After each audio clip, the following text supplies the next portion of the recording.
Welcome back to Worn Out Racing. In the last episode, you saw me completely paint the engine bay on the 16 valve cage Cinquecento and make a load of progress with trying to get everything sorted so we can finally put the 16 valve engine in the car. Now, in today's episode, we're going to be carrying on with that, hopefully getting the engine down from the engine stand without killing me or the engine, fitting it with all of its uprated parts left before I can put the gearbox on. So that's this really light flywheel, uprated clutch and refresh gearbox, and then start doing any other bits of work we need to do to get that engine in place and finally bolted up so we can move on to other parts of the car. Now, a slight disclaimer for this episode. When I first started this project, I was really determined to start from the front of the car, slowly work my way back, and as the episodes are being recorded, that is the order in which I'm doing the work, just to keep it simple for me and to make sure I don't keep bunny hopping things and forget jobs I need to do over the car. But unfortunately, with little delays and things just took a little bit longer on the engine bay and stuff like that, I've not been able to contain myself, and I've been getting inside the car and doing work on that as well. Things with wiring and sorting out other bits, removing stuff I don't like, planning parts of the car, you name it. So what that means is I've been filming things all over the place. So I apologise if sometimes things cross over just a little bit and you might be thinking, what the hell's that? I promise it'll make sense in the end. Today's episode being one of those, because I've already done loads of other stuff since, and then it all kind of mashed up. Either way, bearing that in mind, let's jump into this episode of me about 2 weeks ago, and we'll see how well I get on getting that engine down from the stand, see whether it goes to plan or not. Now, you might not get to see this video depending on how well this goes, because if I drop the engine, will I want to show you that? Yeah, I probably will. I usually show you even when it does go wrong. So basically all I'm doing now, I need to get the 16 valve engine on the floor so I can put the gearbox and the clutch and the flywheel, get it all done and out of the way, ready to slide under this car once the engine bay is painted, which is imminent.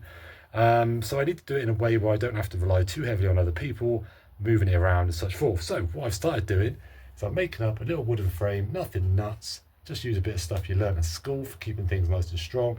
This is going to sit on the bottom so the engine rests on it with the sump below.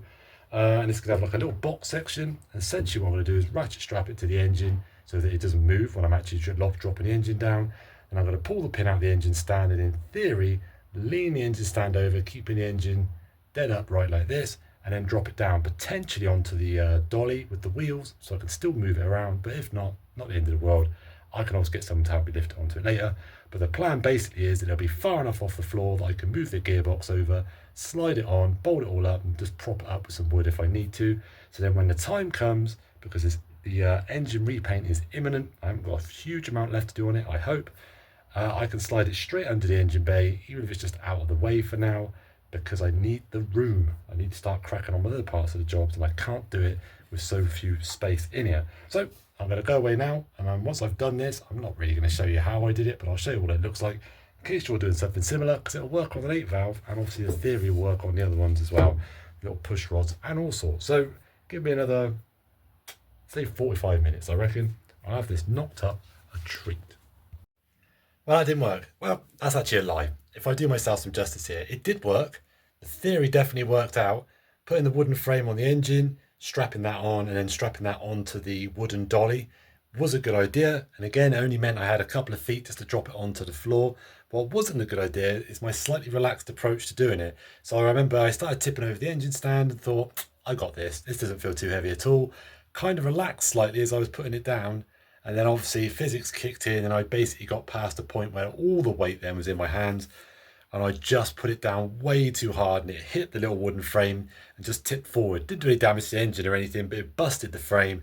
And then obviously then I had the engine on the floor, so which is where I didn't want it. I wanted it on the dolly and the wooden frame. So what I did was push the engine to one side, rebuilt the frame, and what I did, which I'll show you, was another slightly janky way of doing it. I put my aluminium step here that I use for lowered cars to jack them up. I slid the engine up onto it so that it was this far off the floor, and I took this end bit off the wooden frame, slid the wooden frame under it, and then pulled the little metal thing out, and then bolted this back on and put some extra struts and stuff on. So it's currently, at least, if nothing else, sat on the floor on its wooden frame with enough space to bolt the flywheel and stuff on. So I think I'm going to put the flywheel and clutch on it, and then figure out the best way to either get this on the dolly, or whatever. Because what I want is to be able to lift the front of the car up and then just maneuver this under the car and then drop the car down onto it so that I can then put the engine mounts and stuff on. It's no good me bolting all this together and it be this massively immovable object. So we'll suss that out in a minute, but I'm going to go get my hugely lightened flywheel and clutch, and then we'll get those thrown on. Oh, and by the way, I suppose I kind of lied. I didn't do any damage. We scuffed the paint here, and I had a bolt. One of these bolts wasn't actually in. I remember now. I just pushed it in the side, so I was like, I'll do that up later, and it caught on the engine stand and snapped it off. So I think it's actually just broke the bolt. It wasn't screwed in, so I'll just get another one from somewhere. But I was a lucky boy, because obviously I didn't want to hurt myself. I didn't want to break my engine. Just for a recap, this is the clutch that came with the actual engine setup I've got. It's not 16 valve specific, but obviously they don't need to be. But I've got a black diamond uprated clutch, which looks in very good condition.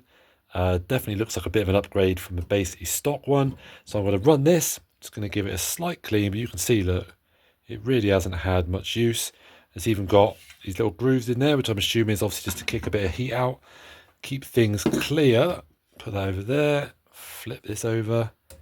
And this hugely lightened flywheel. Like I said before, these are usually between 5 and 6 kilograms.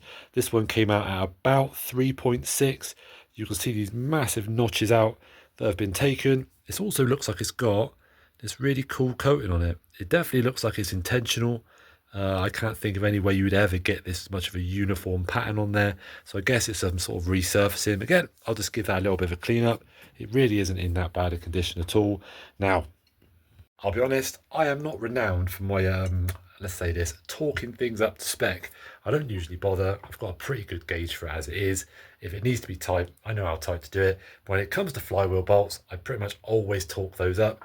Again, I've seen loads of people saying, I'll just give it a couple of dackers and you're all good. I do not want my flywheel coming off at any point, especially not when I'm hammering around in it. No good will come of it. So sometimes I'll just put a tiny little drop of thread lock on these, nothing nuts, just a bit of red stuff that you can easily just crack off without any problems. So I'll clean those up, I'll get that torqued on, and we'll get the clutch done. I haven't got a clutch alignment tool, but I've got a little bit of a bodge, surprise, surprise, of how I can get the clutch nice and lined up. For any of you who don't know, you need to make sure that this plate is perfectly in center with the actual other part of the clutch and in the middle of the flywheel, because otherwise when you come to that line the gearbox up, it's not going to go through all the holes into the other side. It's going to keep catching. You're going to cause yourself a massive headache and wonder why the hell you started the job in the first place. So just make sure you get your clutches lined up properly. You can buy a new tool if you like, but I don't want it. Actually, it's certainly worth mentioning, especially if you've had a flywheel like this that's been sat around for a little while. I did clean up the little bits of rust just on here a little bit. It's just mostly for my own sanity more than anything, because it won't make any difference. But the one thing you want to make sure that absolutely is nice and clean is this mounting surface here. You never know if you've got any little bits on there. I'm sure it wouldn't, especially if you torque it up properly. But the last thing you want is getting any like vibrations or wobble or anything of this kind of thing.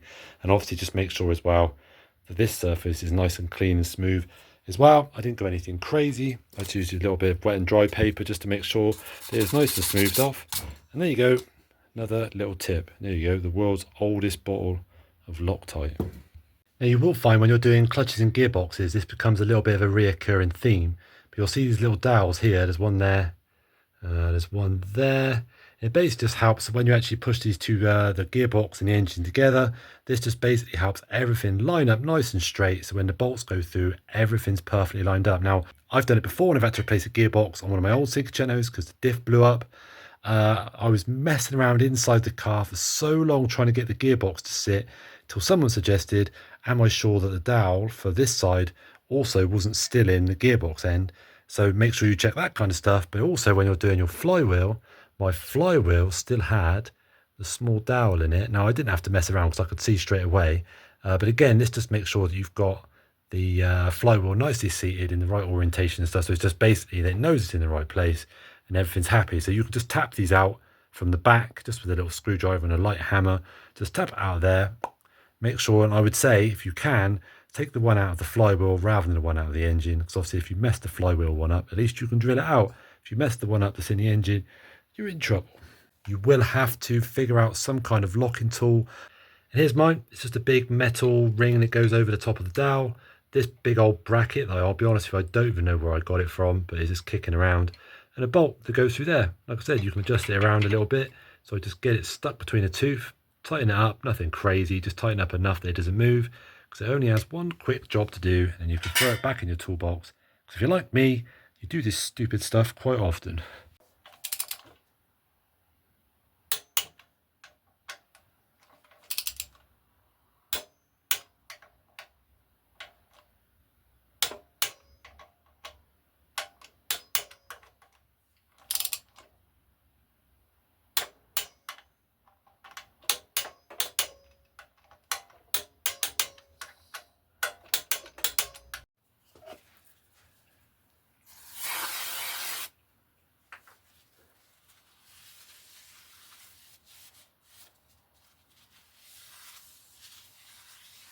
And while we're sharing tips and pieces of advice, this flywheel, this clutch plate obviously looks fairly similar both sides. It obviously sticks out slightly more one side than the other, but trust me when I say if you get this round the wrong way, it is going to cause you some big issues. Now thankfully, I've never found a clutch yet that doesn't tell you which side it has to face the car.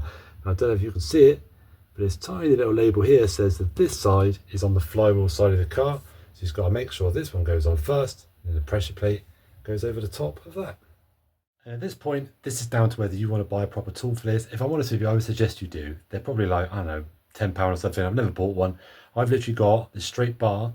I put insulation tape around the end till it's the exact same size as the hole that's actually in the engine block. But the point here is then I can move the clutch plate around as I need to try and centralize it. Now, if you had a proper tool, you wouldn't need to do that. You poke it through, it would meet all the splines on the clutch, and the disc would be exactly straight the whole way through. But I'm going to flip it around now and show you how I do it. So in a pinch, if you need to do it this way, you can. It's just, you know, we're not racing. What can I say? I don't always buy the expensive tools or the right stuff. Just, you know, we deal with it sometimes. Right, I'm going to try and get the best camera angle I can. But like I said, this goes all the way through. So it goes through the clutch plate into the hole in the block. Like I said, if you had a proper tool, you wouldn't have any movement here. But can you see this? So you could, in theory, get your clutch plate all over the place. And if you don't know what I'm talking about, the actual clutch itself now is moving around inside there. So when you actually try and put your gearbox in, which essentially is another bar like this with splines on it, through that, if you've got it all the way over here, your gearbox isn't going to fit. So all I ever do is I get this, I start tightening all these bolts up until it starts to get a bit hard to move the clutch plate. So you have to really give it a bit of a push. And all you want is a nice even gap all the way around the outside of this middle hole. That makes sense then that you are in the center.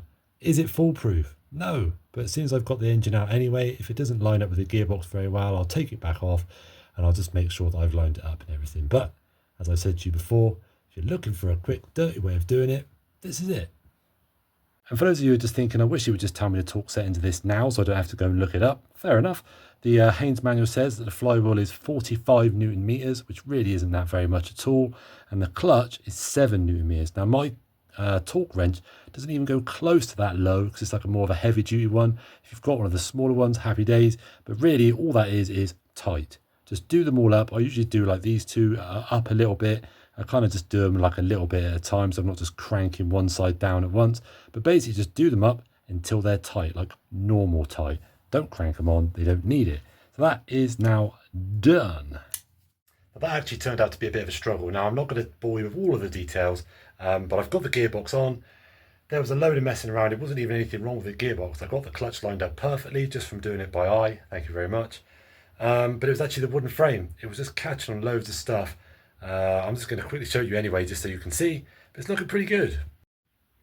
Do I kind of wish I'd done the gearbox silver? Maybe a little bit. It is a little bit dark for my liking, but the brightness I'll add with the other parts and stuff should make sense eventually. But yeah, it is all bolted up, bar one bolt that side. But this was the issue I had. Look, see this cup? It was catching on the wooden frame that was originally here, so I had to find a way to hold the engine up so I could cut that leg off, move it back. It was just a complete mess around. I also couldn't put the engine mount on, the gearbox mount, sorry, there, but that was catching on the floor. So until I managed to figure out a way to lift this a little bit, I can't get that mount on either. And for some reason, and I'll be honest with you, I haven't really tried that hard, but I've got one bolt here, one bolt there, and then there's a stud around the other side that goes through with a nut. Now I'm pretty certain this should be the exact same size bolts as these, but every time I try and put one in there, this hole just seems slightly smaller. So I'm just trying to remember whether this one's actually a slightly different size. Maybe something's up with the threads, but obviously I need to get something in there. But we'll see. We'll try not to get too drastic before I've had a chance to look at it. But otherwise, got a starter motor just slightly bolted in for now. Obviously, I know I'm adding more and more weight, which is going to make this whole thing more difficult. But like I said, the plan is lift this up, slide this underneath, and then lower it down. And because it won't have wheels and stuff on it, I should be able to lower it down enough to actually bolt the engine into it, and then we'll lift it back up again and put the wheels on. But that all sounds very easy now. But chances are I'll be doing it on my own like I always am, and that makes it 10 times more difficult.